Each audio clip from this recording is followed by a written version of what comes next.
Intellectual property. It's a large conversation piece I have with a number of our clients, and they want to understand that the technology they're building will be an asset to their business. I get a number of questions around intellectual property and want to address a number of those in this video today. In this video, I'm going to jump into 5 key questions that I get asked on a regular basis. Firstly, what is intellectual property? Secondly, what is the difference between owning software and licensing it? Thirdly, how does intellectual property impact the value of my business? Fourthly, what types of intellectual property are there?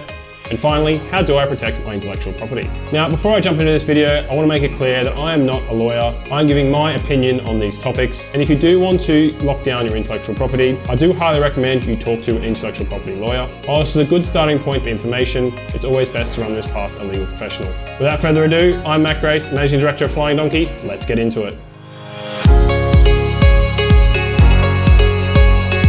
Alright, firstly, what is intellectual property? Simply put, intellectual property is an intangible asset that you have in your business. These can vary from trademarks, to designs, to code, to other intangible items, and they sit as a valuable piece of information for your business. The organisation responsible for intellectual property in Australia is IP Australia, and we'll link to that in our blog. On their website, you can find more information about exactly what IP is, but simply put, it's an intangible asset for your business. Alright, what is the difference between owning software and licensing software? Well, quite simply put, owning software is software that you actually have yourself. You've either built it or used a third-party vendor to help you build it, and it's your software to own, so it sits as an asset on your balance sheet. This software will now sit as intellectual property in your business. Whereas licensing a piece of software, you're essentially paying a fee, monthly or yearly, to another company to essentially use their software on their behalf. You are essentially paying for their intellectual property. At Flying Donkey, when we engage with companies to build software for them, we give all the intellectual property to them. So therefore, we go in and sign various contracts and NDAs. And at the end of the engagement, all the software we've built for the client is their intellectual property. And that means they can go and license it out to other companies or use it internally for no further fees. While licensing can sometimes be very attractive up front, the simple low monthly cost, over the length of a contract, potentially 5 or 10 years in the enterprise space, can become quite costly, which is why building your own software and building up your IP can be very valuable to your business.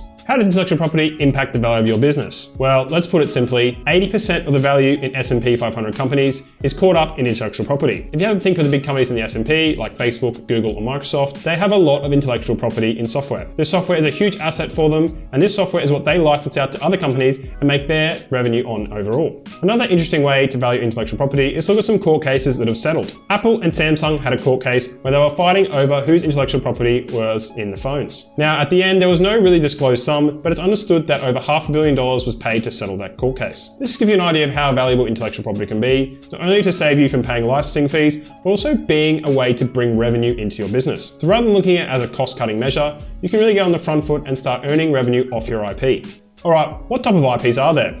Let's take a look and break it down. Copyright. Copyright's the first one we're going to look at in intellectual property, and it's the one that's most relevant to software. Copyright's the first one we're going to look to, and it's one that's very commonly attributed to software. Copyright simply happens when any creative work, such as music or software, gets created. It's instantly copyrighted. The person who wrote or did that piece of work then has the copyright over that piece of functionality. That copyright can be transferred to other parties, and that's what we do here at Flying Donkey. When we write our contracts for our clients, we transfer the copyright of the code that we've written directly to you. Copyright dictates how a piece of creative work can be licensed or sold, and anyone breaching copyright is up for significant fines or potentially can be sued in the court of law. For more information on copyright, the Australian Copyright Council's website has a bunch of information that you'd worth reading. For software purposes, the key thing to understand is, because it's a piece of creative work, once it's written, the copyright is automatically attached, and that can be transferred to other parties. Patents are another form of very common piece of intellectual property in software, and that's because people who write software are essentially designing something that they want to protect for themselves. Patents is not like copyrights where it automatically gets assigned. You actually have to engage a patent lawyer or a patent attorney to draft up numerous documents and submit it to the relevant patent house.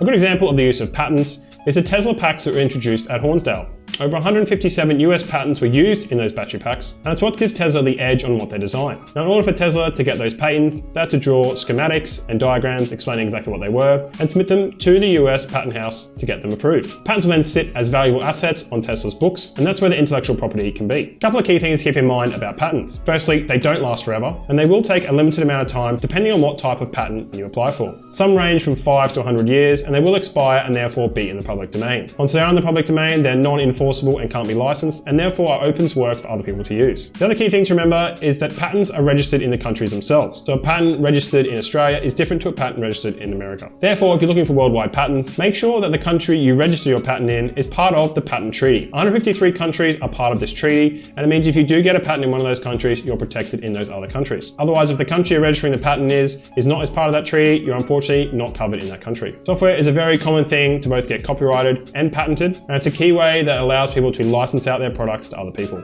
Trademarks. I'm not going to go too deeply into trademarks, but essentially trademarks are around logos and slogans, and generally around branding of different businesses. These are intellectual property items, but are generally more in the marketing or branding domain. Again, registering a trademark needs to be submitted to the Trademarks Office, and there can be infringements placed on trademarks if someone does encroach on your trademark. It's important to note that simply registering a trademark does not register your business, and you will still need to register those businesses with the registered bureaus. For example, here in Australia, you need to set up a business with ASIC and register your business name with them. You can then also go forward and trademark that business name if it's not a related entity to you. Domain names. You might not think of domain names as intellectual property, but they are actually in fact intangible assets that sit on your business balance sheet. Domain names can be as simple as your name.com.au or your businessname.com.au, but there has been really valuable domain names out there. For example, imagine if you could buy realestate.com.au. That domain name itself is actually quite expensive. Now obviously, if you were to buy that from a registrar, it's only going to cost you $20 per year, but actually to buy that off a business, if you wanted to do that, will be quite expensive. And this is what makes it an intellectual property asset. Again, in Australia, the .au domain name is registered by a single organisation. And if you want to get registered for an AU domain name, you are going to have an ABN and a registered business that relates closely to that domain name. This is to stop people registering any type of .com.au domain. And if you do want to register a domain that's more personal, you might want to use .com or any one of the new extensions that are available in the web today. And finally, design protection. I won't again touch on this too much. This is more for physical products. But again, if you're designing or engineering a physical product, you can get design protection on that actual product. As design protection is not really involved in software, I wouldn't concern yourself too much with that as technology. Generally, copyrights and patents are the main ones you want to look out for in software, and design protection is more for something if you're going to build a physical product. All right, we've learned about what IP is and the value of it and what types of IP there are, and now you want to protect it. So how do you protect intellectual property?